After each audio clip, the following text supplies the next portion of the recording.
4 शब्दों का प्रयोग हुआ। एक एक शब्द अपने आप में एक एक जगत है। वे 4 शब्द हैं श्रवण, मनन, निधिध्यासन और समाधि। इन 4 शब्दों में सत्य की सारी यात्रा समाहित हो जाती। ये 4 चरण जो सम्यक रीते ठीक ठीक पूरा कर ले, उसे कुछ और करने को शेष नहीं रह जाता। इन 4 शब्दों के आसपास ही समस्त साधना विकसित हुई है। इसलिए एक एक शब्द को बारीकी से, गहराई से, सूक्ष्मता से समझ लेना उपयोगी है। पहला शब्द है मनन, पहला शब्द है श्रवण।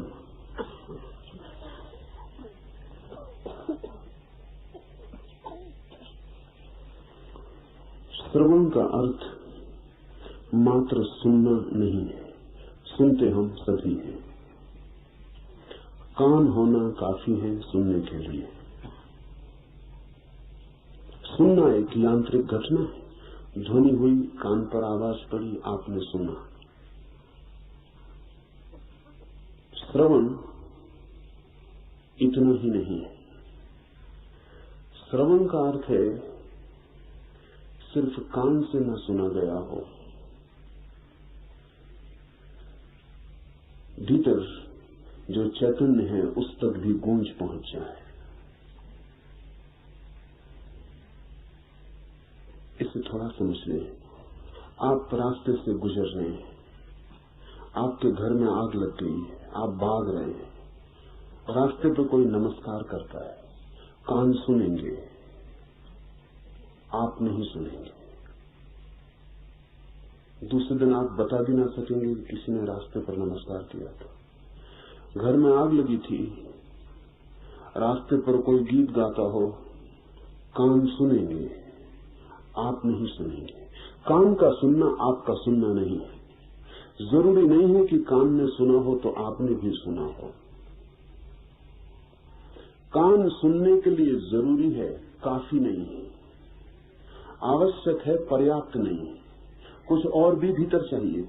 जब आपके घर में आग लगी होती है तो नमस्कार किया गया सुनाई नहीं पड़ता। क्यों?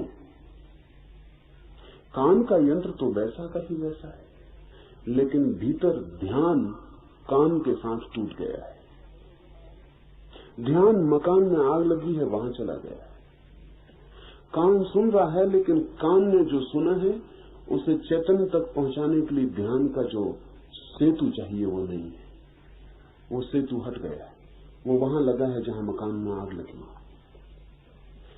इसलिए कान सुनते हैं, आप नहीं सुन पाते। आप और कान के बीच में जो संबंध है वो टूट गया है। श्रवण का अर्थ है कान भी वहां हो और आप भी वहां हो, तो श्रवण घटित होता है। कठिन बात है। कान के साथ होना साधना की बात है। श्रवण का अर्थ है कि जब आप सुनते हो तो आपकी सारी चेतना कान हो जाए, सुनना ही रह जाए, बाकी कुछ भी ना हो। भीतर कोई विचार न चले, क्योंकि भीतर अगर विचार चलता है तो आपका ध्यान विचार पर चला जाता है, कान से हट जाता है। ध्यान बड़ी सूक्ष्म नाजुक चीज है। जरा सा विचार भीतर चल रहा हो तो ध्यान वहां चला जाता है। पैर में चींटी काट रही हो, आप मुझे सुन रहे हैं और आपको पैर में चींटी काट रही हो। मकान में आग लगना जरूरी नहीं है। पैर में चींटी काट रही हो तो जितनी देर के लिए आपको पता चलता है कि पैर में चींटी काट रही है, उतने देर तक श्रवण खो जाता है, सुनना होता है। ध्यान हट गया। ध्यान की और तकलीफ है कि ध्यान एक साथ 2 चीजों पर नहीं हो सकता।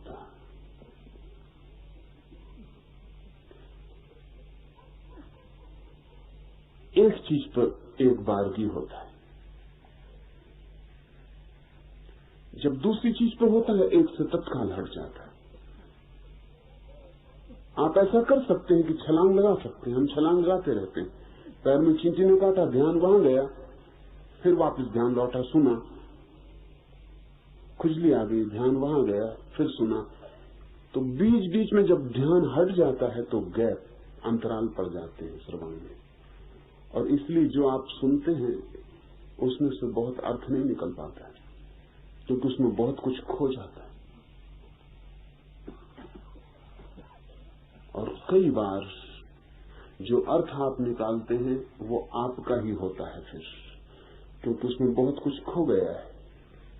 फिर जोड़ के आप जो सोच लेते हैं वो आपका ही है। अभी मैं ऑस्पेंस्की की एक शिष्या की किताब देख रहा था। उसने लिखा है कि ऑस्पेंस्की के साथ जब काम शुरू किया साधना का, तो एक बात से बड़ी दुख होती थी कि ऑस्पेंस्की एक बात पर बहुत ही जोर देता था और वो समझ में नहीं पड़ती थी, जोर देने लायक बात नहीं मालूम पड़ती थी। और ऑस्पेंस्की जैसा आदमी इतनी छोटी बात पे इतना जोर क्यों देता है ये भी समझ में नहीं आता था। और आदमी इतना अद्भुत है कि जोर देता है तो मतलब तो होगा ही, और बुद्धि बिल्कुल पकड़ती नहीं इसमें क्या मतलब है। और वो जोर ये था, वो हर बार दिन में 50 दफे इस पर जोर देता था। जैसे कल ऑस्पेंस्की ने कुछ कहा तो उसके शिष्यों में से कोई उससे आके कहेगा कि कल आपने ऐसा कहा था, तो वो कहेगा ऐसा मत कहो, इतना कहो कि कल आपने जो कहा था उससे मैंने ऐसा समझा था। ये कहो ही मत कि आपने ऐसा कहा था। हर वाक्य के सामने वो जोर देता था कि ये कहो कि आपने जो कहा था उससे मैंने ऐसा समझा था, ये मत कहो सीधा कि आपने ये कहा था। तो उसकी उस शिष्या ने लिखा है कि हम बड़े परेशान होते थे कि हर वाक्य के सामने ये लगाना कि आपने ऐसा कहा था, ऐसा मैंने समझा था, आपके कहे हुए से मैंने ऐसा समझा था। इसकी क्या जरूरत है? आपने कहा था, बात खत्म हो गई। धीरे धीरे उसे समझ में आया कि दो बातें अलग हैं। जो कहा गया है उसे तो वही समझ सकता है जो श्रवण को उपलब्ध हो। जो कहा गया है अगर आप सिर्फ सुन रहे हैं तो आप वही समझेंगे जो आप समझते हैं, समझ सकते हैं, वो नहीं जो कहा गया है, क्योंकि बीच में बहुत कुछ खो जाएगा, और वो जो खो जाएगा उसको आप भर देंगे अपने से, क्योंकि खाली जगह भर दी जाती है। आप सुनते हैं, बीच बीच में जहां जहां ध्यान हट जाता है वहां वहां खाली जगह कौन भरेगा? वो खाली जगह आप भर देंगे। आपका मन, आपकी स्मृति, आपकी जानकारी, आपका ज्ञान, अनुभव, वो उसमें समा जाएगा। फिर जो अंतिम रूप बनेगा उसके निर्माता आप ही हैं। जो सुना था वो नहीं, जिसने कहा था वो जिम्मेवार नहीं।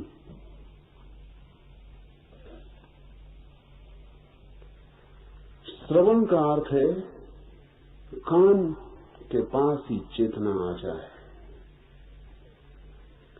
विचार कोई भीतर न चलता हो, कोई चिंतन न चलता हो, कोई तर्क न चलता हो। इसका यह मतलब नहीं कि जो कहा जाए उसको आप बिना समझे स्वीकार कर लें। श्रवण में स्वीकार का कोई अर्थ नहीं है। श्रवण का अर्थ है सिर्फ सुन लें। स्वीकार अस्वीकार बात की बात है, जल्दी ना करें। हम क्या करते हैं, सुनते हैं, उसी वक्त स्वीकार अस्वीकार करते रहते हैं। लोगों के सिर हिलते रहते हैं, कोई हाँ भरता रहता है कि बिल्कुल ठीक, कोई कहता है कि नहीं, जैसे नहीं रहा। उनको भी पता नहीं उनका सिर हिल रहा, मैं देख रहा हूं कि बिल्कुल ठीक। इसका मतलब यह कि आप जो मैंने कहा उसे सुनने के साथ निर्णय भी ले रहे भीतर। तो जितनी देर आप निर्णय लेंगे उतनी देर श्रवण छूट जाएगा। आपको भी पता नहीं कि आपका सिर हिला, मगर भीतर सहमति हुई, उसकी वजह से सिर हिला। जब मैं कोई बात कहता हूं जो आपको नहीं जच रही, तो आपका सिर हिलता रहता है कि नहीं, जच नहीं। वो सिर ही नहीं हिल रहा है, भीतर ध्यान हिल रहा है। उस ध्यान की वजह से सिर हिल रहा है। उतने कंपन में आपका श्रवण खो गया। जब हम कहते हैं कि श्रवण करते दफे सोचें मत, तो उसका ये मतलब नहीं है कि जो भी कहा जाए उसे आंख बंद करके गटक लें। नहीं, अभी स्वीकार अस्वीकार का सवाल ही नहीं है। अभी तो यही सुन लेना है कि क्या कहा गया, ठीक से वही सुन लेना है जो कहा गया। तब तो आप निर्णय कर सकेंगे पीछे कि स्वीकार करूं या अस्वीकार करूं। तो स्वीकार अस्वीकार की प्रक्रिया को सुनते समय बीच में ले आना श्रवण से चूक जाना है। सुनना यानी सिर्फ सुनना। अभी हम सुन रहे हैं, अभी हम साथ साथ सोचते हुए न चलेंगे। मन दो काम नहीं कर सकता, सुने या सोचे। जो सोचते हैं वो सुन नहीं पाते हैं, जो सुनते हैं उन्हें सोचने के लिए उस समय कोई उपाय नहीं, मगर जल्दी भी नहीं है कोई, सोचना बाद में हो सकता है। और यही न्याय संगत भी है कि पहले सुन लिया जाए फिर सोचा जाए, क्योंकि सोचेंगे किस पर आप, अगर आपने ठीक से सुना ही नहीं है, या जो सुना है उसमें अपना जोड़ दिया है, या जो सुना है उसमें बीच बीच में अंतराल रह गए हैं, तो आप सोचेंगे क्या खाक। जो आप सोचेंगे उसका कोई मूल्य नहीं रह जाता। सम्यक सुना ना गया हो तो सोचना व्यर्थ हो जाता है। इसलिए पहली सीढ़ी ऋषियों ने कही है श्रवण। बुद्ध के पास कोई आता तो वो बहुत जोर देते, महावीर के पास कोई आता तो वो पहले कहते कि तुम ठीक से श्रावक बनो। श्रावक का मतलब है सुनने वाले बनो। अभी भी जैनी वही विभाजन किए जाते हैं, साधु साध्वी, श्रावक श्राविका। न कोई श्रावक है न कोई श्राविका है, क्योंकि श्रावक श्राविका का अर्थ है श्रवण। सुनने की कला जिसे आ गई हो वो श्रावक है। तो न श्रावक श्राविका है, न कोई सुनने वाला है, न कोई सुनने का कोई कारण है। मंदिरों में जाकर देखें श्रावक श्राविकाओं को, अक्सर सोए हुए पाएंगे। सुनना तो बहुत दूर की बात है। दिन भर के थके मांदे वहां विश्राम करते, सोते। अगर नहीं भी सोते तो सुनते नहीं है, अपने ऊहापोह में, अपने सोच विचार में लगे रहते। आपका मन बिल्कुल रुक जाना चाहिए, उसकी धारा रुक जानी चाहिए, तो श्रवण घटित होता है। और श्रवण पहली सीढ़ी है। और जितनी महत्वपूर्ण बात हो उतना ही श्रवण प्रगाढ़ हो तभी समझी जा सकेगी। इसलिए ये सूत्र कहता है, तत्वमसि आदि वाक्यों द्वारा जीव ब्रह्म की एकता रूप अर्थ का अनुसंधान करना यह श्रवण है। महावाक्य है तत्वमसि। दो चार ही महावाक्य हैं जगत में, लेकिन इससे बड़ा महावाक्य कोई भी नहीं है। तत्वमसि का अर्थ है तू भी वही है, दैट आर्ट दाउ। वो जिसकी हम कल बात कर रहे थे, तत्व कह रहे थे, परमात्मा का नाम है तत्व। वह ये तत्वमसि का अर्थ है वह कोई दूर अलग चीज नहीं है, तू ही है। वो जिसे हमने कहा था तत्व वह, उससे ऐसा लगता है कि कहीं दूर, वह कहीं दूर का इशारा है। तत्वमसि का अर्थ है वह तू ही है। वो दूर नहीं है, बहुत पास है, पास से भी ज्यादा पास है। तेरा होना ही वही है। ये महावाक्य है। महावाक्य का अर्थ होता है कि अगर इस एक वाक्य को भी पकड़ के कोई पूरा अनुसंधान कर ले तो जीवन की परम स्थिति को उपलब्ध हो जाए। इसलिए इसको महावाक्य कहते हैं। फिर किसी शास्त्र की कोई भी जरूरत नहीं है, और किसी वेद और किसी कुरान और बाइबल की कोई जरूरत नहीं। तत्वमसि पर्याप्त वेद है। इस एक वाक्य का कोई ठीक से श्रवण कर ले, मनन कर ले, निधिध्यासन कर ले, समाधि कर ले, तो किसी और शास्त्र की कोई जरूरत नहीं। महावाक्य का अर्थ है पूंजीभूत, जिसमें सब आ गया हो। जैसे कि केमिस्ट्री में फार्मूले होते, या जैसे आइंस्टीन की रिलेटिविटी का फार्मूला है,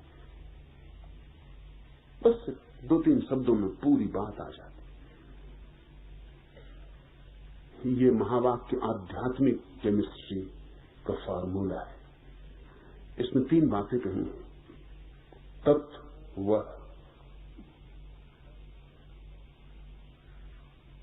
त्वम तू, दोनों एक है। तीन बातें हैं, वह और तू एक है। बस इतना ही सूत्र है। लेकिन सारा वेदांत, सारा अनुभव ऋषियों का इन 3 में आ जाता है। ये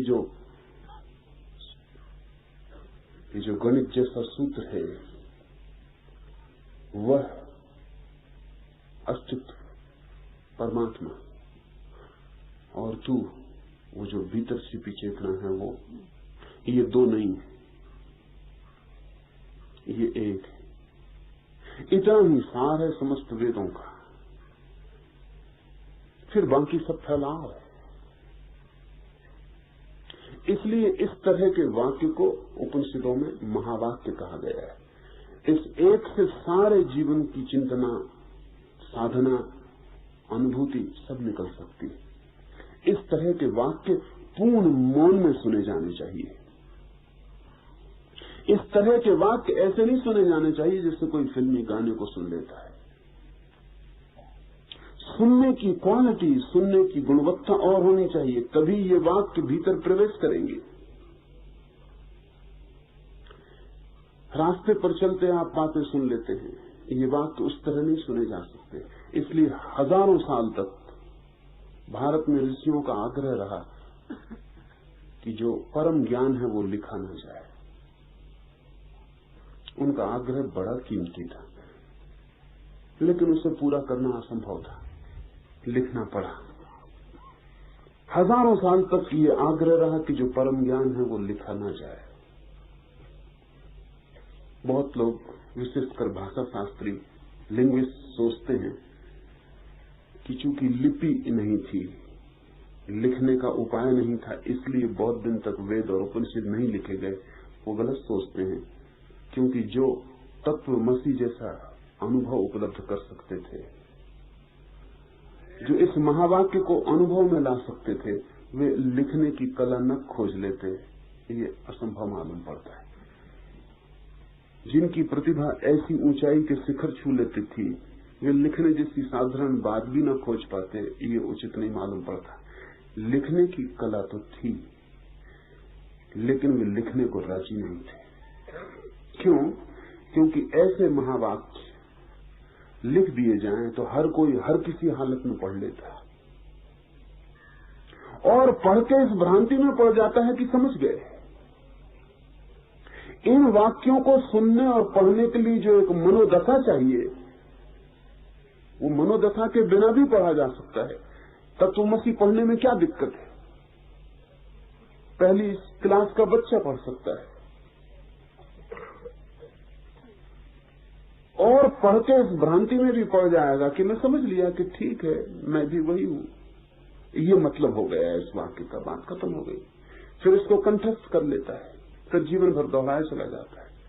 चूक गई बात ही चूक गई। वो जो असली बिंदु था खो गया।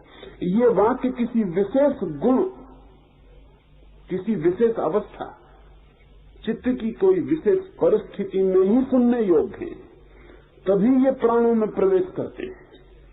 हर कभी सुन लेने पर खतरा है। खतरा 2 है, एक तो ये याद हो जाएगा और लगेगा मैंने जान लिया, और दूसरा खतरा ये है कि इस जानकारी के कारण आप शायद ही कभी उस मनस्थिति को बनाने की तैयारी करें जिसमें इसे सुना जाना चाहिए था। बीज डालने का वक्त होता है, समय होता है, मौसम होता है, घड़ी होती, मुहूर्त होता है, और ये बीज तो महाबीज है, इन्हें हर कहीं नहीं है। इसलिए गुरु इन्हें शिष्य के कान में, थोड़ा समझना, हम सब सुनते हैं कि मंत्र कान में दिया जाता है, और हम यही समझते हैं कि कान के पास लाके मंत्र फुसफुसा देता होगा। ना समझी की बात है। गुरु शिष्य के कान में इन महाबीजों को देता था। उसका मतलब कि जब शिष्य बिल्कुल कान हो जाता था, उसका सारा व्यक्तित्व जब सुनने के लिए तैयार हो जाता था, जब वो कान से नहीं सुनता था, रोण सुनता था, जब उसका पूरा प्राण कान के पीछे इकट्ठा हो जाता था, जब उसकी सारी आत्मा सारी इंद्रियों से हट के कान में नियोजित हो जाती थी, तब गुरु उसे कान में दे देता था। कहता वो यही था तत्वमसी, शब्द यही थे। इन शब्दों में कोई फर्क नहीं पड़ता था, लेकिन जो शिष्य था सामने, उसकी चैतन्य का गुण, उसकी चैतन्य की क्षमता और थी। कान फूंक देने का मतलब अभी भी न मालूम कितने ना समझ, न मालूम कितने ना समझों के कान फूकते रहते, कान में मंत्र दे देते, बिना इसकी फिक्र किए कि कान का मतलब क्या है। जो कान आपकी खोपड़ी में लगे हैं उनसे बहुत मतलब नहीं है। कान से मतलब है आपके व्यक्तित्व का एक ढंग, आपके व्यक्तित्व का एक खुलाव, एक शांति भीतर, एक मौजूदगी, सुनने की एक तैयारी, आतुर, प्यास, अभीप्सा, सारे प्राण तैयार हैं सुनने को।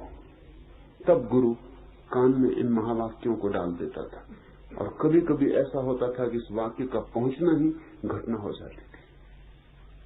बहुत लोग हैं जो केवल सुन के ज्ञान को उपलब्ध हो गए, बाकी 3 चरणों की जरूरत भी नहीं पड़ी। ये जान के आपको हैरानी होगी, बाकी 3 चरणों की जरूरत भी नहीं पड़ी, केवल सुन के भी ज्ञान को उपलब्ध हो गए। लेकिन आसान मामला नहीं। आप सोचेंगे अगर ऐसा होता हो कि सुन के ही और ज्ञान को हम उपलब्ध हो जाएं, तो फिर काहे दूसरे उपद्रव में पड़े। क्यों? सुना दें और हम ज्ञान को उपलब्ध हो जाएं। सुन के ज्ञान को वही उपलब्ध हो सकता है जिसकी समग्रता सुनने में नियोजित हो गई हो, एक रत्ती भर हिस्सा पीछे न रह गया हो खड़ा, सुनने वाला बचा ही न हो, सुनने की क्रिया ही रह गई हो, ऐसा ख्याल भी न रहा हो भीतर कि मैं सुनने वाला हूं, मैं हूं ये भी न रहा हो, बस सुनना ही हो गया हूं, सुनने की प्रक्रिया ही रह गई हो, सब मौन हो गया, भीतर शून्य हो गया। उस शून्य में इतनी सी चोट तत्वमसी प्राणों का विस्फोट कर देती, इतनी सी चोट। मगर एक बात और उसमें ध्यान रखने जैसी है कि शिष्य की, सीखने वाले की, साधक की इतनी तैयारी चाहिए कि वो शून्य हो, लेकिन हर कोई उसके काम में तत्वमसी कह दे तो भी काम नहीं चलेगा। कोई भी कह सकता है, आदमी की भी जरूरत नहीं, टेप रिकॉर्ड पर लिख के रख लिया, टाइप, वो कान में गूंज जाएगा, उससे भी काम नहीं चलेगा। क्योंकि शब्दों की भी शक्ति है, और शक्ति होती है बोलने वाले पर निर्भर, शब्दों में नहीं होती। कितने गहरे से शब्द आते हैं और उन शब्दों में कितने प्राण समाविष्ट हैं, और उन शब्दों में कितना अनुभव का रस भरा है, और उन शब्दों को जो कह रहा है वो भी कहते समय मिट गया हो ही ना कहने वाला, सिर्फ आत्मा से गूंज उठी हो तत्वमसी, और सुनने वाला भी ना हो, सिर्फ आत्मा तक गूंज गई हो तत्वमसी, वह तू ही है। इस मिलन के बिंदु पर बिना कुछ किए भी काफी करना हो गया है, क्रांति घटित हो जाती, विस्फोट हो जाता, वो जो अज्ञानी था अचानक ज्ञानी हो जाता। ऐसी घटनाएं हैं इतिहास में जबकि केवल सुन के बात हो गई। हमें भरोसा नहीं आता क्योंकि हम बहुत करते हैं तब भी वो बात नहीं होती, बहुत उपाय करते हैं तब भी लगता कुछ नहीं हो रहा। मिलन दो ऐसी चेतनाओं का कि बोलने वाला मौजूद ना हो और वाणी प्रकट हो, और सुनने वाला मौजूद ना हो और वाणी प्रवेश करे, तो श्रवण से भी यात्रा पूरी हो जाती। लेकिन ऐसा संयोग खोजना कठिन है, ऐसा संयोग मिल भी जाए तो उसका उपयोग करना कठिन है, बहुत बारीक है संयोग।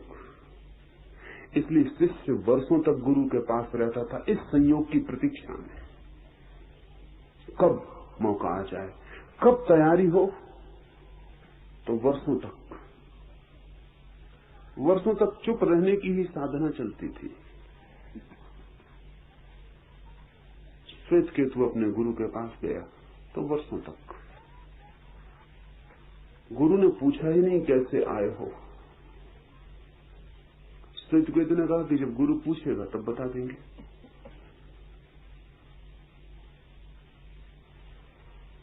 वर्षों तक गुरु ने पूछा ही नहीं।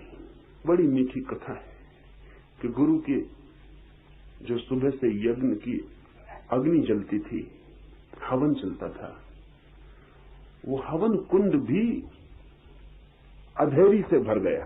बड़ी मीठी कथा है कि श्वेत केतु आया, हवन कुंड को भी दया आने लगी श्वेत केतु पर कि कितने वर्ष हो गए इसे आए, और अब तक गुरु ने ये भी नहीं पूछा कि कैसे आए हो।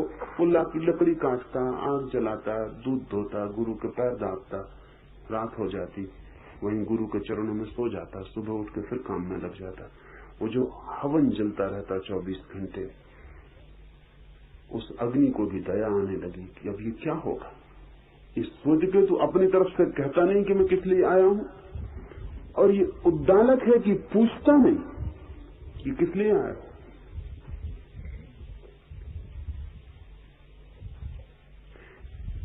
ऐसी प्रतीक्षा, ऐसा धैर्य, इतनी चुप्पी अपने आप श्रावक बना देती थी। धीरे धीरे धीरे धीरे धीरे गुरु की वाणी तो दूर, गुरु की श्वास भी सुनाई पड़ने लगती थी। उसकी हृदय की धड़कन भी इतनी प्रतीक्षा में, इस मौन में सुनाई पड़ने लगती थी। वो कुछ कहे ये जरूरी भी न था, उसका हिलना डुलना भी सुनाई पड़ने लगता था। और जब ठीक क्षण आता तो वो कह देता। जब ठीक क्षण आता तो कहने की घटना घट जाती। न तो गुरु को चेष्टा करनी पड़ती थी कहने की, और न शिष्य को चेष्टा करनी पड़ती थी कुछ जानने की। ठीक क्षण में घटना घट जाती थी।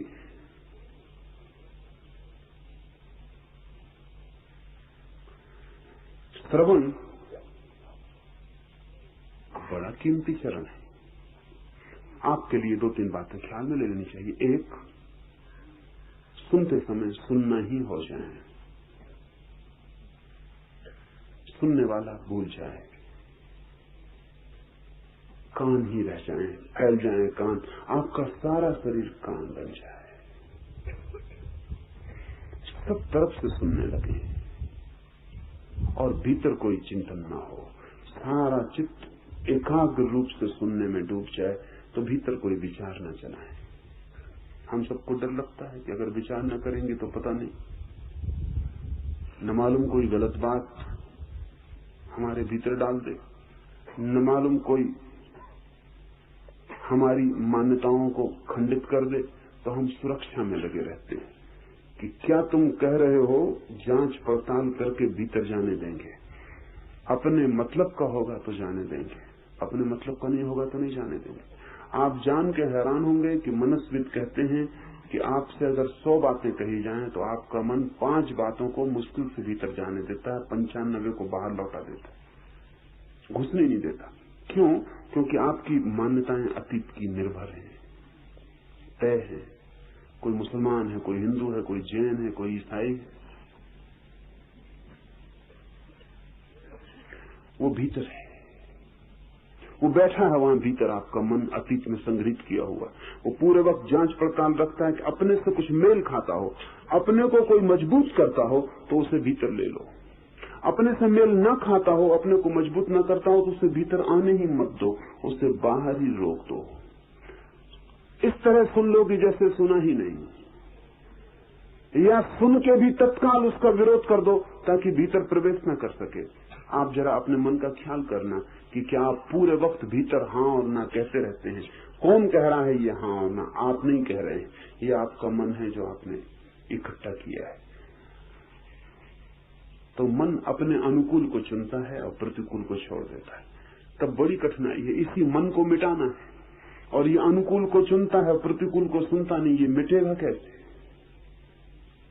यही मन है दुश्मन, और यही है आपका नियंता।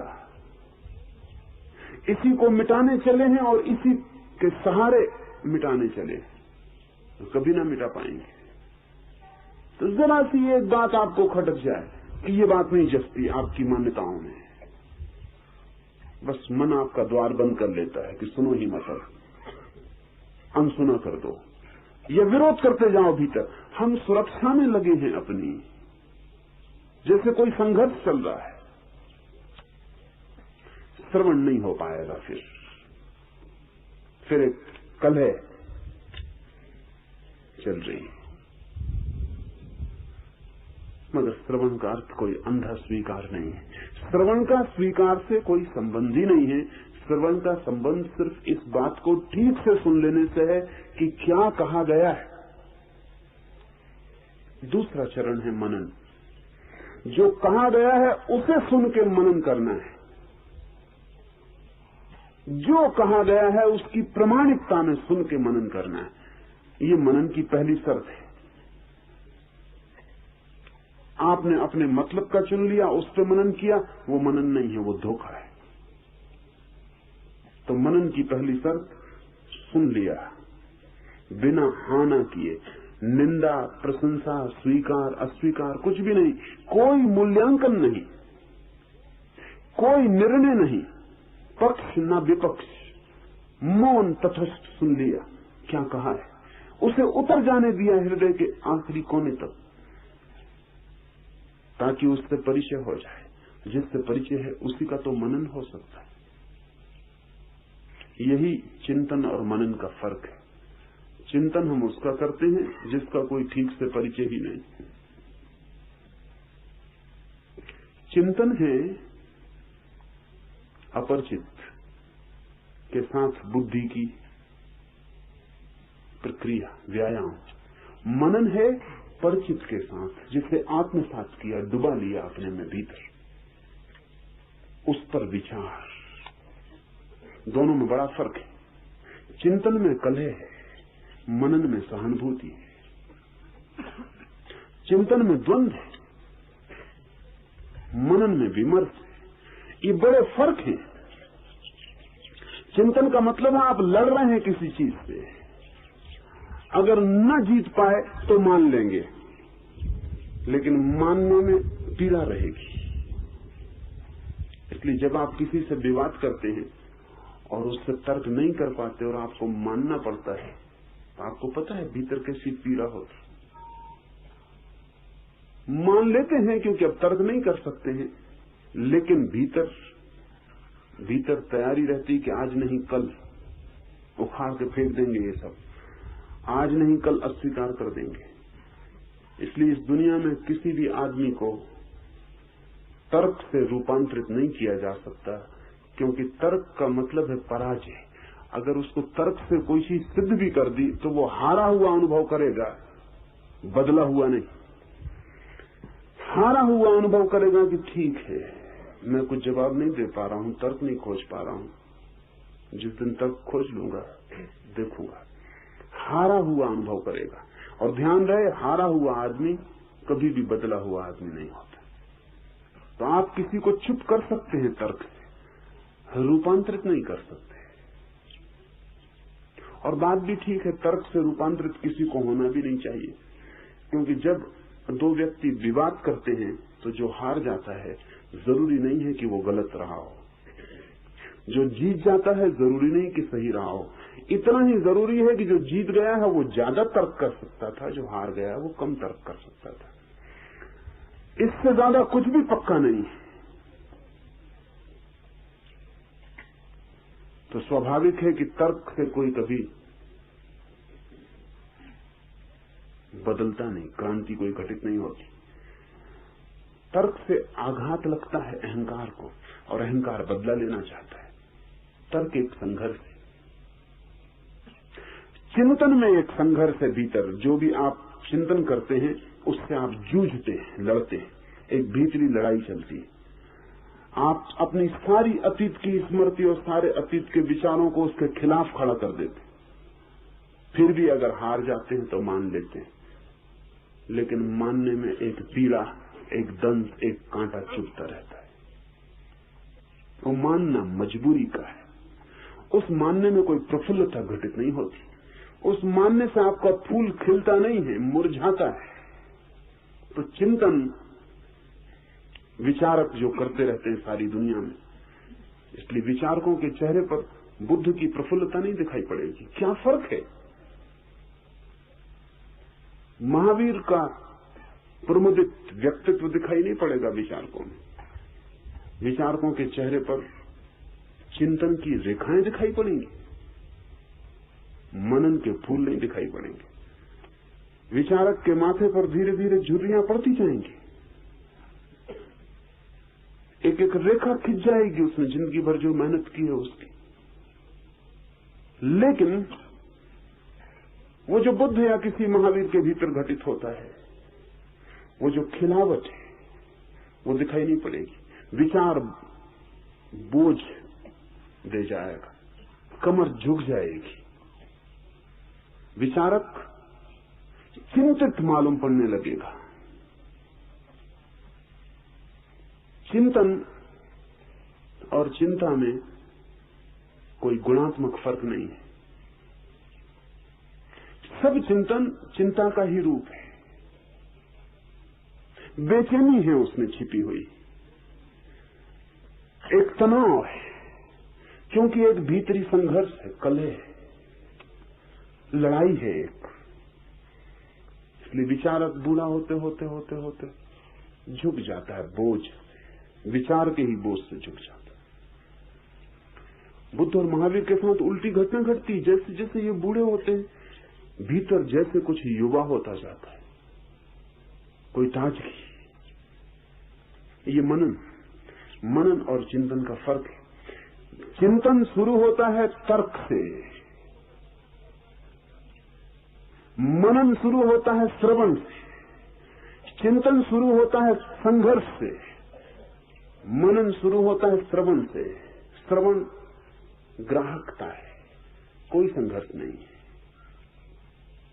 तो मनन और चिंतन का पहला फल स्वभाव का चिंतन चूंकि कलह से शुरू होता है इसलिए तर्कना उसका आधार है। सहानुभूति वहां नहीं है, विरोध, शत्रुता वहां आधार है, विवाद। मनन शुरू ही होता है श्रवण से, इसलिए सहानुभूति वहां आधार है। सहानुभूति का क्या अर्थ है?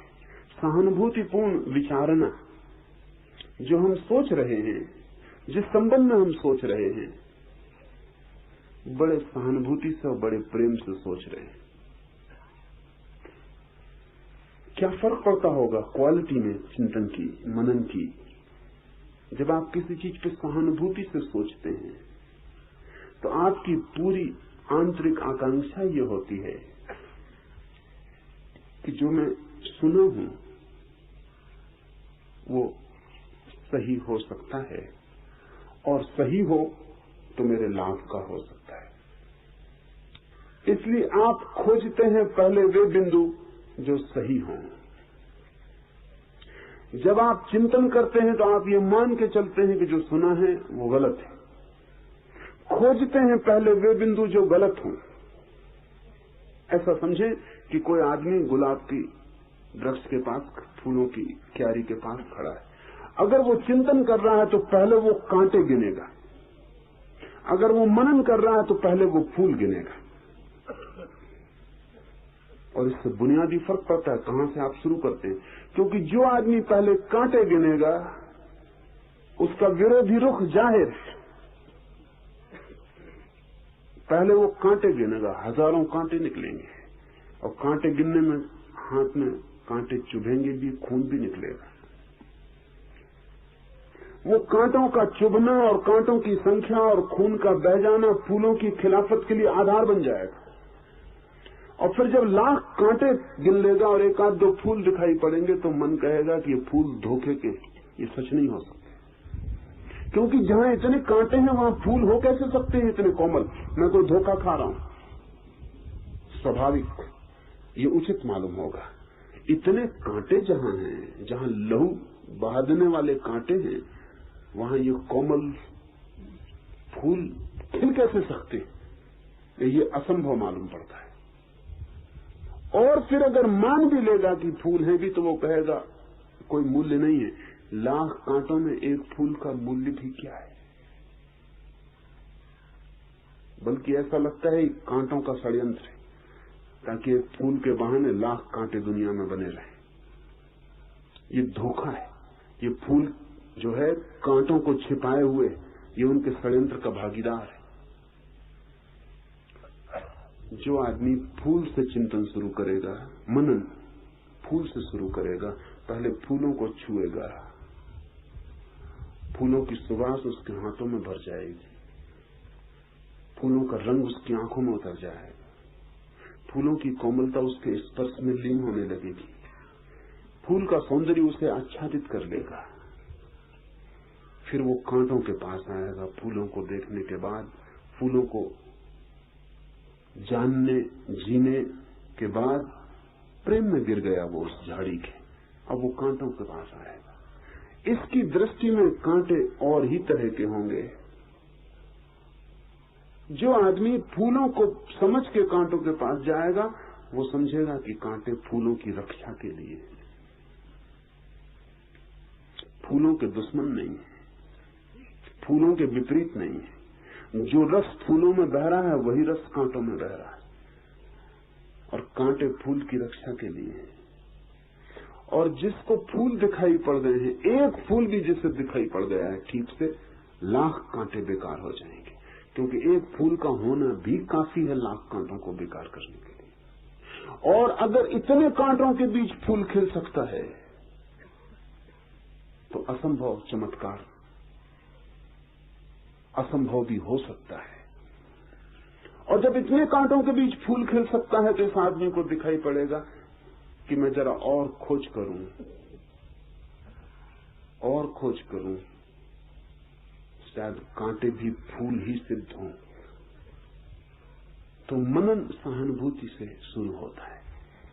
ये बात चिंतन विरोध से शुरू होता है। श्रवण की शर्त पूरी हो जाए तो सहानुभूति जग जाती, सहानुभूति जग जाए तो चिंतन की धारा ही विपरीत हो जाती, मनन बन जाती। मनन का अर्थ भी अंधे होकर स्वीकार कर लेना नहीं। इसलिए ऋषि ने कहा है जो सुना गया है, श्रवण हुआ है, उसके अर्थ को युक्तिपूर्वक विचार करना यह मनन है। तो कोई ये न सोचे कि मनन का अर्थ अंधे होकर स्वीकार कर लेना है। न तो श्रवण का अर्थ स्वीकार कर लेना है, न मनन का अर्थ स्वीकार कर लेना है। युक्ति का उपयोग करना है, लेकिन युक्ति का उपयोग भी बदल जाता है। युक्ति अपने आप में तटस्थ है। जैसे एक तलवार मेरे हाथ में है, तलवार तो तटस्थ है। चाहूं किसी की जान ले लूं, चाहूं किसी की जान बचा लूं, तलवार तटस्थ है, युक्ति तटस्थ है। अलग अलग ढांचे में युक्ति का अर्थ बदल जाता है।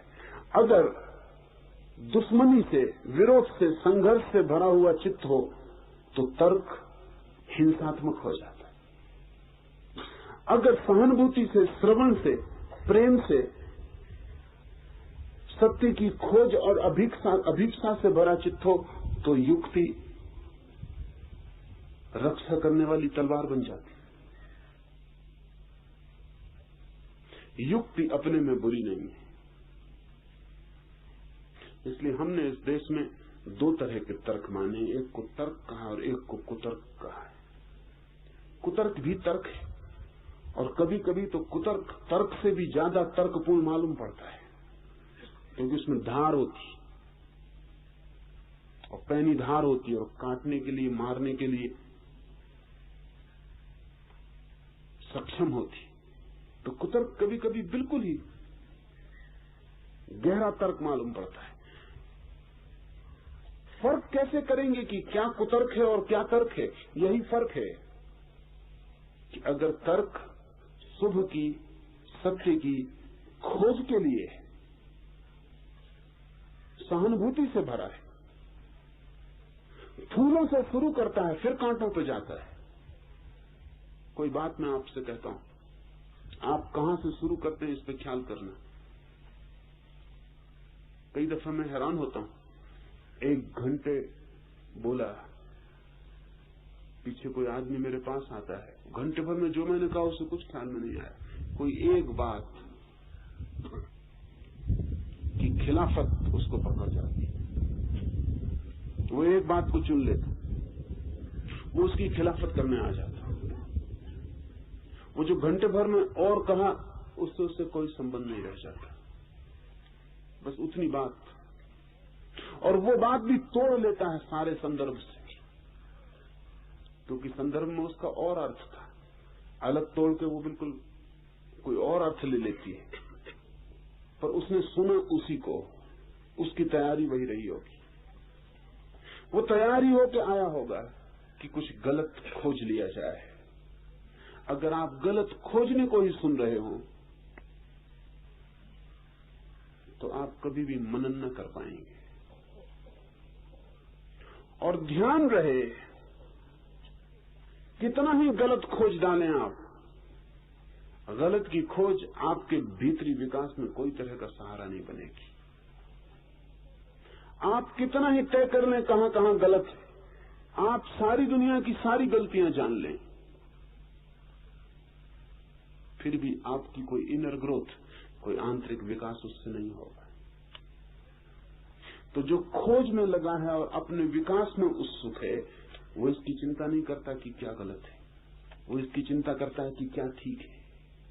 ठीक से शुरू करता है, और जो ठीक से शुरू करता है, किसी दिन जो उसे गलत दिखाई पड़ता था, शायद उस जगह पहुंच जाए कि जहां ठीक से शुरू करने के बाद उसे पता लगे कि उसका भी कोई अर्थ है, उसका भी कोई मूल्य है, और वो जो पहले गलत मालूम पड़ता था वो पीछे ठीक मालूम पड़ सके। एम्फेसिस, जोर का फर्क है।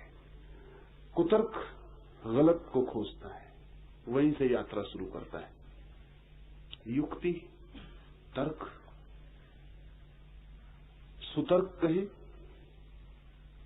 ठीक से शुरू करता है।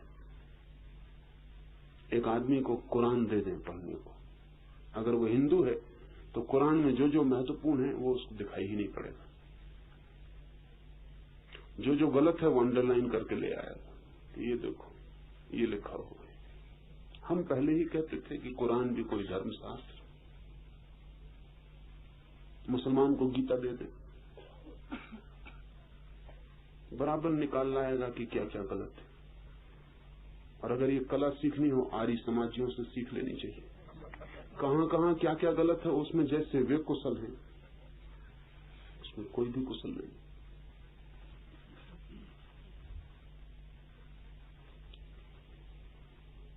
मन को आर्य समाजी बनने से बचाना, तो ही मनन हो सकेगा, नहीं तो मनन नहीं हो सकता, क्योंकि खोज ही गलत को रहे हैं। तो गलत काफी मिल जाएगा, कांटों की कोई कमी है, पर कांटों से प्रयोजन क्या है?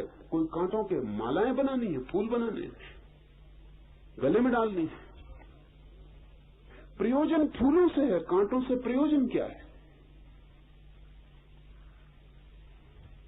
तो अगर युक्ति हो तो कुरान में से भी फूल चुन लिए जाएंगे, और वे फूल किसी गीता से कम फूल नहीं है। अगर युक्ति हो तो गीता में से भी वे फूल चुन लिए जाएंगे, वे फूल किसी कुरान, किसी बाइबल से कम नहीं है। मनन करने वाला व्यक्ति फूलों की खोज में है, चिंतन करने वाला व्यक्ति कांटों की खोज में है। वो आपको तय कर लेना चाहिए। एक बात ख्याल रखना कि जो आप खोजेंगे उसी से गिर जाएंगे। कांटे खोजेंगे, कांटों से गिर जाएंगे। फूल खोजेंगे, फूलों से गिर जाएंगे।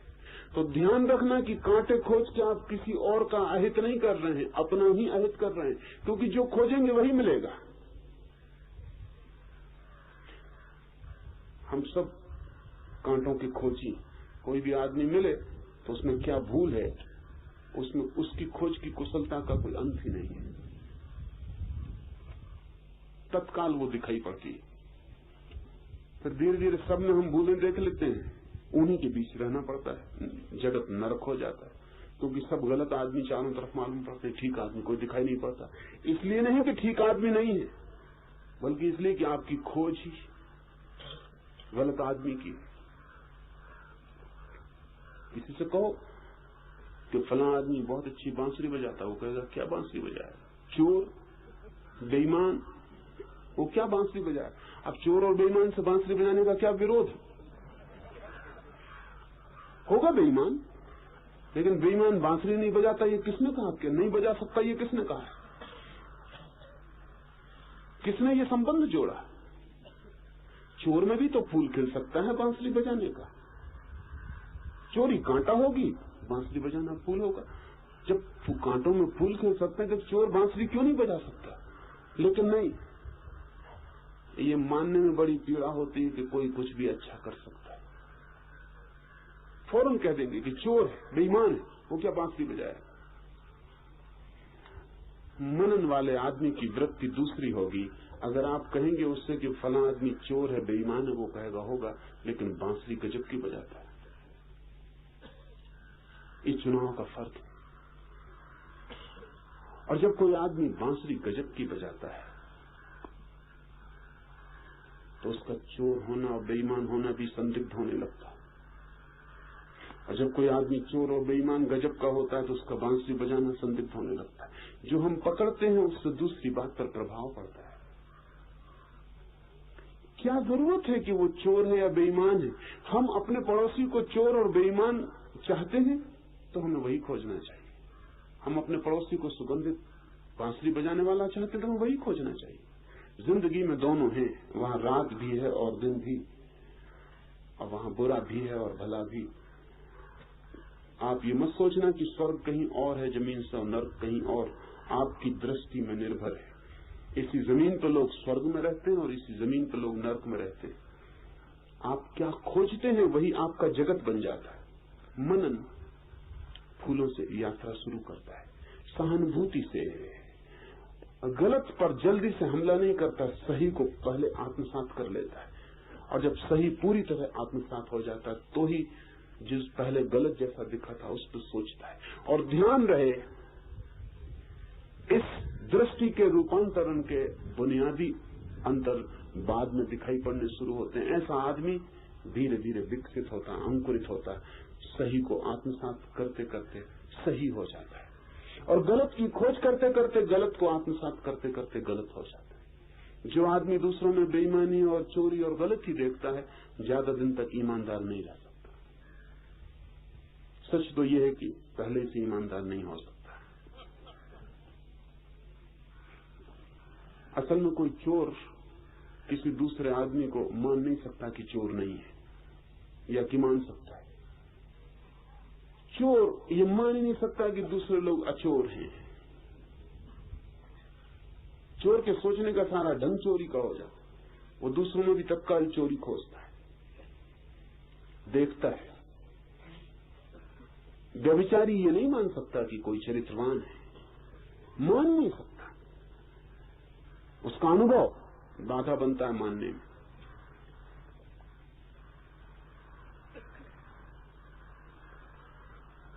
ये बड़ी मजेदार बात है। व्यभिचारी मान नहीं सकता कि कोई ब्रह्मचारी है, मान ही नहीं सकता। ये बात ठीक है।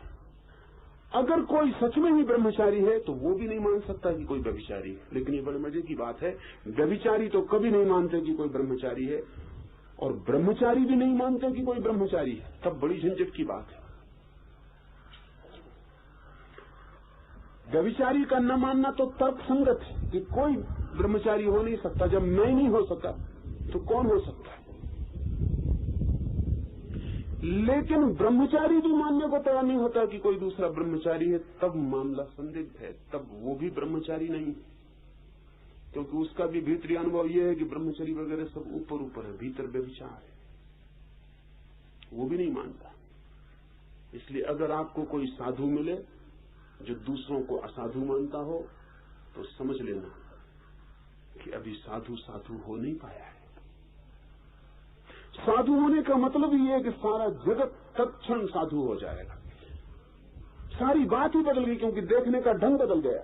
एक आदमी जब भीतर साधु हो जाता है तो सारे जगतों से साधुता दिखाई पड़ने लगती है, क्योंकि जो भीतर है वही बाहर दिखाई पड़ता है। अगर आपको सब में असाधुता दिखाई पड़ती हो, चोर बेईमान बदमाश दिखाई पड़ते हो, तो उनकी फिक्र छोड़ के अपनी फिक्र में लगना। जो दिखाई पड़ता है वो आपके भीतर है, वही आपको दिखाई पड़ता है, वही तत्काल दिखाई पड़ता है, क्योंकि उसकी संगति बैठ जाती है, भीतर से तत्काल संगति बैठ जाती है। मनन जीवन का जो शुक्ल पक्ष है उससे शुरू होता है। चिंतन जीवन का जो कृष्ण अंधेरा पक्ष है उससे शुरू होता है। ये ध्यान में रहे तो फिर युक्ति का बड़ा मजा है। विचार, तर्क बड़े सहयोगी हैं। तब पूरी निष्ठा से युक्ति की जा सकती है और युक्ति से फिर नुकसान नहीं होता। फिर युक्ति सहयोगी बन जाती, मित्र बन जाती। इस श्रवण और मनन द्वारा निसंदेह हुए अर्थ में चित्त को स्थापित करके एक तान बनाना, निदिध्यासन। सुना महावाक्य तत्वमसि तू ब्रह्म है, सुना पूरे प्राणों से, फिर सहानुभूति से सोचा, विमर्श किया, खोजा इस अर्थ, इस वाक्य के अर्थ को, इसकी अनेक अनेक निष्पत्तियों को, अंतर्निहित गहराइयों को, अनेक अनेक मार्गों से टटोला, स्पर्श किया, स्वाद लिया, डुबाया अपने में, मनन किया और फिर पाया कि सही है। पाया ही जाएगा कि सही है, क्योंकि जिन्होंने कहा उन्होंने पाकर कहा है। ये कोई विचारकों के निष्कर्ष नहीं है, अनुभवियों की वाणी है। ये जिन्होंने सोचा, सोच सोच के कुछ तय किया, उनकी बात नहीं है। जिन्होंने जाना, जिया, डूबे, पाया, उनकी खबरें हैं। पाएंगे ही।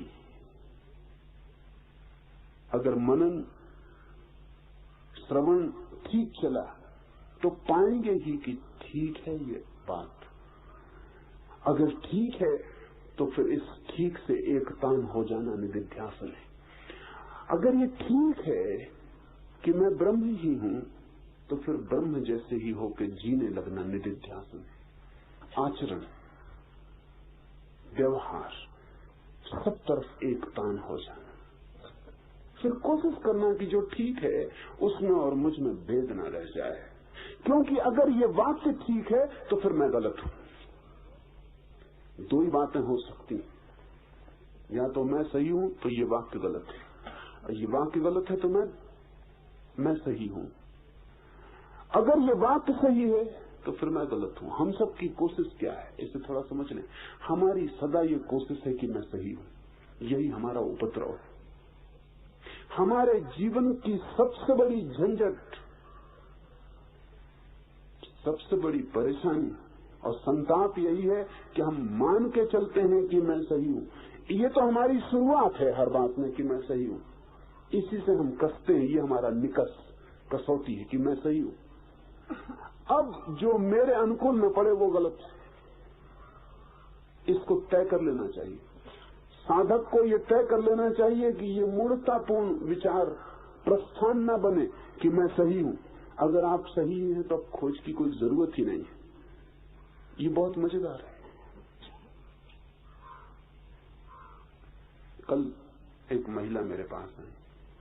उन्होंने कहा कि मैं कोई 20 वर्ष पहले किसी स्वामी से दीक्षा ली हूं, कुंडली मेरी जागृत हो गई है, लेकिन चैन बिल्कुल नहीं है, बड़ी बेचैनी।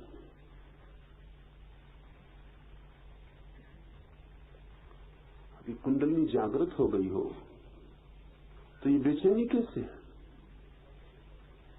और अगर बेचैनी है तो कृपा करके कुंडली को मानो कि सोई है, अभी जगी नहीं। मगर नहीं, दोनों बात चलती।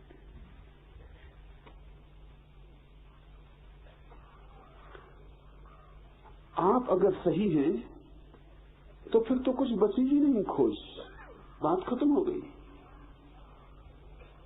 हर आदमी ये मान के चलता है मैं सही हूं और फिर कहता है मुझे सत्य की खोज करनी। सत्य की खोज करनी है तो निर्णय स्पष्ट हो जाना चाहिए चेतना के सामने कि मैं गलत हूं, तो ही खोज हो सकती। जब मैं गलत हूं तब किसी सत्य में प्रवेश हो सकता है। मैं पहले से ही सही हूं तो सत्य ही गलत मालूम पड़ेगा, क्योंकि जब गलत आदमी अपने को सही मान रहा हो तो सही को सही कभी नहीं देख सकता। मन की व्यवस्था यही है मान के चलने का कि मैं सही हूं, मेरा विचार, मेरी दृष्टि, मेरा धर्म, मेरा शास्त्र, मैं सही हूं। यहां से अगर शुरू करना है तो शुरू करने की कोई जरूरत नहीं। आप मंजिल पर पहुंच ही गए, अब नाहक मेहनत कर रहे हैं, पाएंगे भी कहां मंजिल? मंजिल पे आप खड़े ही, आप खुद ही मंजिल। ये साफ कर लेना चाहिए। अगर ऐसा पागलपन आ गया हो कि मैं सही हूं तो खत्म हो गई बात, फिर कुछ खोजबीन नहीं करनी चाहिए।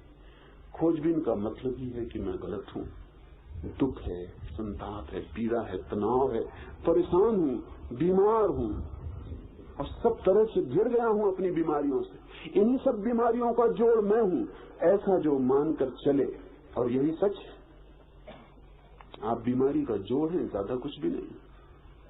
एक बंडल है जिसमें सब तरह की बीमारियां, अनेक अनेक तरह की बीमारियां, और हर आदमी आविष्कारक है, निजी बीमारियां खोज लेता है और इन बीमारियों के बीच में भी ये भाव बनाए रखता है कि मैं सही हूं। निदिध्यासन का अर्थ है ये महावाक्य दिखाई पड़ा कि सही है, सुना, सोचा, देखा कि सही है, चित्त को उसका सही होना दिखाई पड़ गया, चेतना को प्रतीति होने लगी उसकी सही होने की। अब व्यक्तित्व को भी उसी के अनुकूल ढाल देना निदिध्यासन है। जो दिखा हो सही, फिर उसी को जीना शुरू कर देना। और ध्यान रहे, दिख जाए सही तो जीने में कोई कठिनाई नहीं है, दिखते ही जीना शुरू हो जाता है। कौन आग में हाथ डालता है जानकर? अज्ञान में ही हाथ डाले जाते हैं आग में। कौन बुरा करता है जानकर? अज्ञान में ही बुरा किया जाता है। कौन विक्षिप्तता ओढ़ता है जानकर? अज्ञान में ही विक्षिप्तता ओढ़ी जाती है। जब दिखाई पड़ने लगे कि सही क्या है, उसकी दिखाई पड़ने की झलक ही आपको भीतर से बदलने लगेगी। आपकी सारी तरंगें अब धीरे धीरे जो आपको दिखाई पड़ा है उसके साथ तालमेल बिठाने लगेंगी। इस एकतानता, इस हार्मनी का नाम निदिध्यासन। फिर अगर एकतानता न बने, कठिन मालूम पड़े, तो भी साधक जानता है कि ये मेरी ही कठिनाई है, तो अपने को पिघलाता है। अगर जटिल मालूम पड़े यात्रा, तो समझता है कि जटिलता, कॉम्प्लेक्सिटी मेरी है, तो अपने को सुलझाता है। लेकिन जो आदमी अपने को ठीक मान के चलता है, अगर 2 कदम चले और कोई यात्रा में फल आता ना दिखाई पड़े, तो वो समझता है कि ये जो सोचा था तत्वमसी, ये गलत है, छोड़ो। मेरे पास लोग आते हैं। कल एक मित्र आए, कल ही पहली दफा ध्यान किया, कल ही आए हैं और पहली दफा ध्यान किया, और कल ही मेरे पास पहुंच गया कि कुछ हुआ नहीं। आदमी की मूढ़ता की भी कोई सीमा? इस जगत में ब्रह्म और मूढ़ता 2 ही चीजें असीम मालूम पड़ती हैं, कोई अंतर नहीं मालूम पड़ता। कल ही आए हैं पहली दफा, सुबह थोड़ा उछल कूद लिए होंगे, दोपहर पहुंच गए कि अभी तक कुछ हुआ नहीं। कहने लगे इस पद्धति में कोई सार नहीं दिखाई पड़ता, अभी तक कुछ हुआ नहीं। मैंने पूछा कि कितने जन्मों से कर रहे हैं इस पद्धति को? कोई जन्म वगैरह नहीं, आज ही आया हूं, थोड़ा तो मौका दो पद्धति को, थोड़ी कृपा करो पद्धति पर, थोड़ा मौका दो। आदमी अपने को सही ही मान के चल रहा है, इसलिए जहां भी अड़चन आती है दूसरी चीज ही गलत होगी, वो अपने सहीपन को कायम रख के यात्रा पर निकल जाता है। भटकेंगे फिर तो जन्म जन्मों तक, कभी भी कोई बात बैठ नहीं पाएगी, क्योंकि एक काम करना श्रम है, एकदम नहीं हो जाएगा, क्योंकि जन्मों जन्मों के संस्कार है पीछे, उनको तोड़ना पड़ेगा। आज आपको दिखाई भी पड़ जाए एकदम एक क्षण में साफ की क्या सही है, तो भी आपके पैरों की चलने की आदत है, शरीर की आदत है, मन की आदत है, उन आदतों का बड़ा जाल है वो जाल एकदम आज नहीं छूट जाएगा, उस जाल को तोड़ने का श्रम करना पड़ेगा। सवाल पद्धतियों का नहीं है, सवाल आपका है। पद्धति तो कोई भी काम कर सकती है, पर आप ख्याल करें, जीवन हमारा आदत है। छोटी छोटी बातों से लेकर बड़ी बड़ी बातों तक सब आदत है। उस आदत की लंबी रेखा है और हमारी चेतना उसी रेखा को बांध के पकड़ के बहने की आदी हो गई है। आज अचानक दिख भी जाता है कि रास्ता गलत है, तो दूसरा रास्ता पकड़ने में रास्ता बनाना पड़ेगा। और ध्यान रहे, पिछली जो आदत थी उससे ज्यादा गहरा रास्ता बनाना पड़ेगा। तभी ये पानी की धार उस यात्रा पथ को छोड़कर नए यात्रा पथ को ग्रहण करेगी। मगर बस आपने सोच लिया कि बस ठीक है, तो इससे कुछ हल नहीं हो जाने वाला। निदिध्यासन का अर्थ है जो सुना, जो समझा कि ठीक है, उसके अनुकूल जीवन को रूपांतरित करना। उसके अनुकूल वक्त लगेगा, मन अड़चन डालेगा, शरीर बाधाएं खड़ी करेगा, सब होगा। लेकिन जब ठीक दिखाई पड़ गया हो तो फिर सब भांति उस ठीक की यात्रा पे अपने को झोंक देना, ये हिम्मत आवश्यक है। फिर बैठने से काम नहीं चल पड़ेगा। दिख गया हो तारा, बहुत दूर हो, लेकिन दिख गया तारा, तो फिर यात्रा पर निकल जाना। और ये मत सोचना कि एक कदम बढ़ाया, अभी तो तारे तक पहुंचे नहीं, 2 कदम उठा लिए, अभी तक तारे तक नहीं पहुंचे। कोई फिक्र नहीं, 2 कदम पहुंचे, इतना भी कुछ कम नहीं। 2 कदम चले, इतना भी कुछ कम नहीं है, क्योंकि अनेक तो हैं बैठे ही हैं जन्मों से, वो उठे ही नहीं। वो ये भूल ही गए हैं कि उठना भी होता है, चलना भी होता है। बुद्ध ने कहा है, तुम चलो, कितनी ही भूल करो, चिंता नहीं, चले इतना ही काफी है। चले, भूल की भूल सुधार लेंगे, भटके कोई फिक्र नहीं, पैरों में गति आ गई, आज भटकाओं की तरफ गए, कल ठीक की तरफ आ जाओगे। एक ही भूल है, बुद्ध ने कहा कि तुम चलो ही ना और बैठे रहो। यद्यपि जो बैठा रहता उससे कोई भूल नहीं होती, बैठी हैं तो भूल क्या होगी। दुनिया में भूल तो उससे होती जो चलता है, भूल तो उससे होती जो कुछ करता है। उनसे कहीं कोई भूल होती जो कुछ करते नहीं और बैठे, बिल्कुल निर्भूल होते हैं। लेकिन एक ही भूल है दुनिया में, बैठे रहना, उठ के चल पड़ना, जो ठीक लगे उसकी यात्रा पर। अगर वो कल गलत भी सिद्ध हुआ तो भी कम से कम एक लाभ तो होगा कि चलना आ जाएगा। वो जो चलना आ जाएगा तो कल ठीक दिशा भी पकड़ी जा सकती है। असली चीज दिशा नहीं है, असली चीज गत्यात्मकता है, वो चलने की क्षमता है। निदिध्यासन प्रयास है एकतान होने का। ये सब बहुत अद्भुत है। श्रवण और मनन द्वारा निसंदेह हुए अर्थ में चित्त को स्थापित करके एकतान बनाना, यह निदिध्यासन है। फिर जो दिखाई पड़ रहा है उसके साथ चित्त का तालमेल हो जाए, वो हमारी झलक न रह जाए, सिर्फ हमारा चित्त ही बन जाए। वो ऐसा न लगे कि एक विचार है हमारा, बल्कि ऐसा हो जाए कि यही हमारा मन है। अब जैसे एक आदमी ने संन्यास लिया तो संन्यास एक विचार की तरह भी लिया जा सकता है कि ठीक लगता है, समझ में आता है, ले लिया। पर एक विचार है मन में और 1000 विचार है, तो एकतांता पैदा नहीं होगी। अभी धीरे धीरे धीरे धीरे धीरे ये जो एक विचार की तरह प्रवेश किया था, इसका रंग हमारे सब विचारों पर फैल जाए।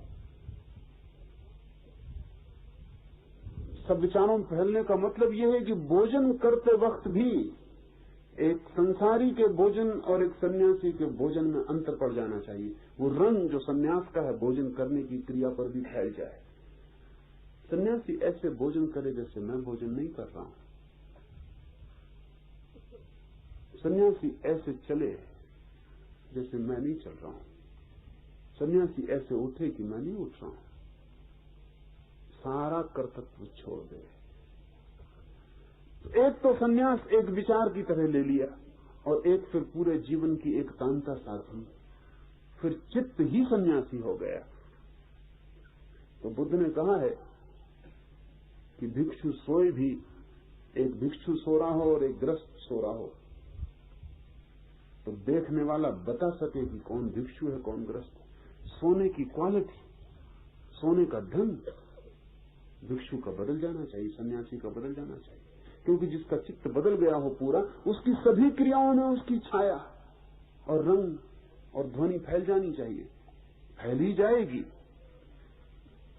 तो एक विचार की तरह नहीं, एक पांता की तरह निधिध्यासन, और फिर ध्याता तथा ध्यान का त्याग करके चित्त केवल एक ध्येय को ही विषय रूप माने और वायु रहित स्थान में रखे हुए दिए के समान निश्चल बन जाए, उसको समाधि कहते हैं। समाधि परम घटना है। ये तीन उसकी तरफ पहुंचने के चरण है। चौथा चरण समाधि है। उसके पार शब्द का जगत नहीं, उसके पार कहा जा सके उसका जगत नहीं। समाधि तक की बात कही जा सकती है। उस तरफ जो है उसके बाबत कभी कुछ कहा नहीं गया और कभी कुछ कहा नहीं जा सकेगा।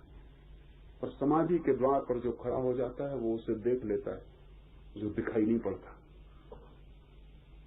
उसे जान लेता है जिसे जानना असंभव है, उससे उसका मिलन हो जाता है, जिसके बिना मिले ही सारा दुख, सारी पीड़ा, सारा संताप। वो जो अज्ञेय है वो ज्ञेय बन जाता है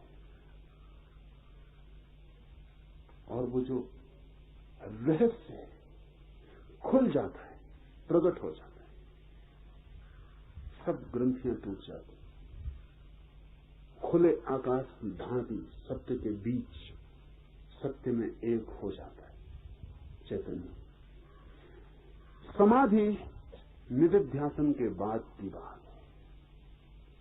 जिसने अपने चित्त को ऐसे महावाक्यों के साथ तत्वमसि, अहम ब्रह्मास्मि, सोहम, ऐसे महावाक्यों के साथ एक तान कर लिया, जिसका चरित्र और जिसका चित्त इनकी अभिव्यक्ति बन गया, जो उठता है तो उसके उठने में स्वर है तत्वमसि का,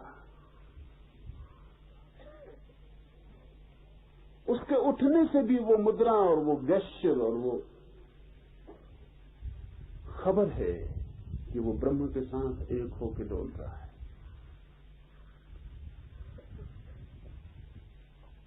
ऐसा व्यक्ति समाधि को उपलब्ध हो पाता है। ध्याता और ध्यान दोनों ही खो जाएं, सिर्फ ध्येय रह जाए, ये समाधि है। इसे समझ लें, तीन शब्द हैं, ध्याता, ध्यान, ध्येय। उदाहरण के लिए तत्वमसि, तू वही है, ये ध्येय है। इसी महावाक्य को हम समझ रहे हैं, ये ध्येय, ये पाने जैसा है, यही पाने जैसा है, यही है लक्ष्य, यही अंतिम गंतव्य। फिर मैं हूं जो ध्याता है, जो इस ध्येय को सोच रहा है, इस ध्येय को विचार रहा है, इस ध्येय की अभीक्षा कर रहा है, इस ध्येय के लिए प्यासा है, आतुर है, कैसे इस ध्येय तक पहुंच जाए।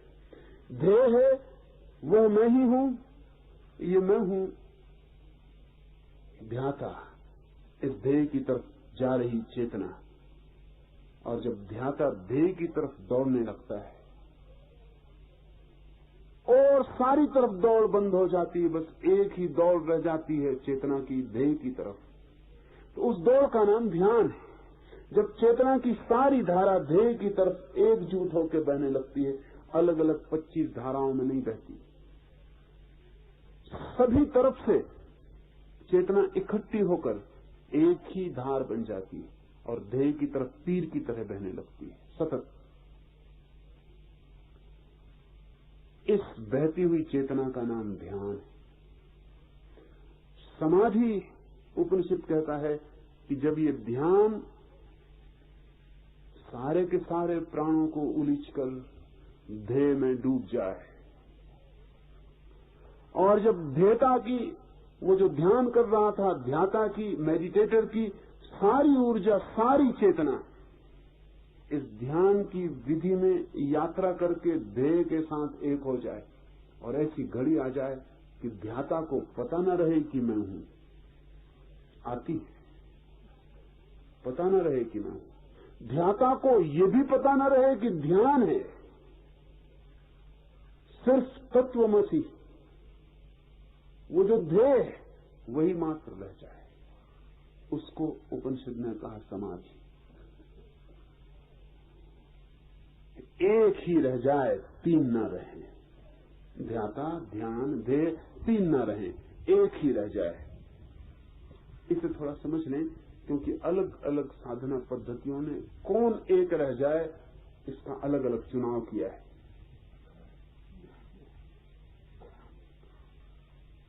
उपनिषद कहते हैं ध्येय रह जाए,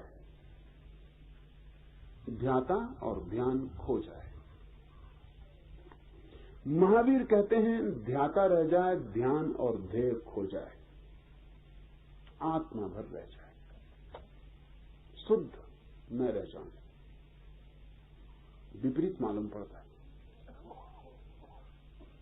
सांख्य कहता है ध्याता और ध्येय दोनों खो जाएं, ध्यान रह जाए, सिर्फ चैतन्य रह जाए, सिर्फ बोध, सिर्फ अवेयरनेस। लगता है कि बड़ी विपरीत बातें हैं, जरा भी विपरीत नहीं। और पंडित बड़ा विवाद करते रहे। पंडितों के विवाद बड़े हास्यास्पद, हंसने योग्य। बड़ा विवाद करते रहे, विवाद होगा भी। जो शब्द को ही समझते हैं वो विवाद करेंगे कि तीनों तो विपरीत बातें हैं। उपनिषद कहते हैं ध्येय रह जाए, कोई कहता ध्यान रह जाए, कोई कहता ध्याता रह जाए। तो समाधि क्या है फिर? ये तो तीन तरह की समाधि हो गई। और अगर ध्येय रह जाए ये समाधि है, तो ध्याता रह जाए वो फिर कैसे समाधि होगी? तो तय करना पड़ेगा सही समाधि कौन सी। दो गलत होंगी, एक ठीक होगी। पंडित शब्दों में जीता है, अनुभवों में नहीं। अनुभव का बड़ा मजा और है। ये तीनों एक ही बात है। क्यों? क्योंकि ये तीनों के साथ एक मजा है कि दो खो जाएं, कोई भी दो खो जाएं, एक बच जाए। तो उस एक का नाम देना बिल्कुल कृत्रिम है। वो कौन सा नाम आप देते हैं आप पर निर्भर। ये तीन है अभी, ध्याता है, ध्यान है, ध्येय। साधक के लिए, निधिध्यासन वाले साधक के लिए तीन है। जब इन तीनों का खोना हो जाता और एक बचता है, तो इन तीन में से वो कोई भी एक नाम चुनता है। वो चुनाव बिल्कुल निजी, उसमें कोई फर्क नहीं पड़ता कि उसको क्या नाम आप देते हैं। चाहे तो उसको चौथा नाम भी चुन सकते हैं।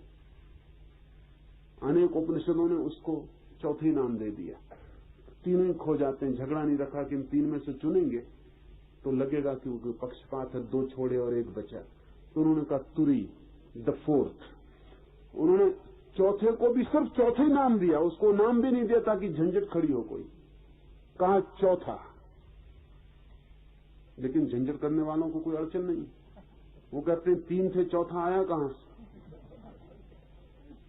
ये चौथा कौन है? उन तीन में से कौन है? या कि वो तीनों ही खो गए, चौथा बिल्कुल अलग है, या कि तीनों का जोड़ है, ये चौथा क्या है? उससे कोई फर्क नहीं पड़ता। जिसको विवाद करना है उसके लिए कोई भी चीज विवाद शुरू करने के लिए काफी। जिसको साधना करनी है उसकी यात्रा बिल्कुल अलग है। इन तीन में से एक नाम उपनिषदों ने चुन लिया, ध्येय बच जाता है। महावीर ने चुना ध्याता बच जाता है। सांख्य ने कहा ध्यान बच जाता है। ये सिर्फ नाम है। एक बच जाता है ये तय है।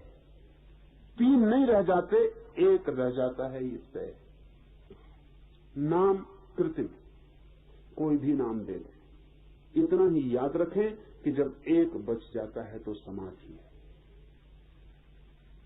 जब तक दो बचे हैं तब तक जानना कि तीन बचे, क्योंकि दो जब तक बचते हैं दोनों को जोड़ने वाला एक तीसरा बीच में खड़ा रहता है। दो अकेले नहीं बच सकते। दो का मतलब सदा तीन होता है। इसलिए जो लोग बहुत गणित की भाषा में सोचते हैं वो जगत को द्वैत नहीं कहते, वो त्रैत कहते हैं। जो बहुत व्यवस्था में सोचते हैं और गणित के ढंग से सोचते हैं वो जगत को कहते हैं जगत है त्रैत, द्वैत नहीं। क्योंकि दो होंगे तो तीसरा होगा ही, क्योंकि दो को जोड़ेगा कौन या दो को अलग कौन करेगा। दो के बीच तीसरा अनिवार्य हो जाता है। तीन अस्तित्व का ढंग है, इसलिए हमने त्रिमूर्ति बनाई। वो त्रैत की सूचक है कि जगत तीन से मिलकर बना है, लेकिन तीन चेहरे बनाए हैं एक ही आदमी के, वो है चौथा। ये तीनों चेहरों के भीतर से कहीं से भी प्रवेश करें, भीतर जब पहुंचेंगे तो तीनों चेहरे न रह जाएंगे। लेकिन साधक जहां से प्रवेश करेगा वहां से पसंद करेगा। कोई विष्णु के मुंह से प्रवेश करे भीतर, कोई ब्रह्मा के, कोई महेश के। तो जहां से वो प्रवेश करेगा वही नाम, वो जो भीतर पहुंचेगा तो दे देगा चौथे को, कहेगा कि विष्णु, कहेगा कि महेश, कहेगा कि ब्रह्मा। मगर भीतर पहुंच के तीनों चेहरे खो जाते हैं, भीतर कोई चेहरा नहीं, भीतर एक है। ये त्रिमूर्ति सिर्फ मूर्ति नहीं है, ये हमारी परम साधना की निष्पत्ति है। तीन है, आखिरी छलांग के पहले तीन बज जाते हैं, ध्याता, ध्यान, दे। और इन तीन में से जिसने छलांग लगाई एक बज जाता है, उसे जो नाम देना चाहे मर्जी। नाम से कोई अंतर नहीं पड़ता, न देना चाहे मर्जी, चौथा कहना चाहे सुंदर, कुछ न कहना चाहे चुप रह जाएं, उससे बेहतर कुछ भी नहीं।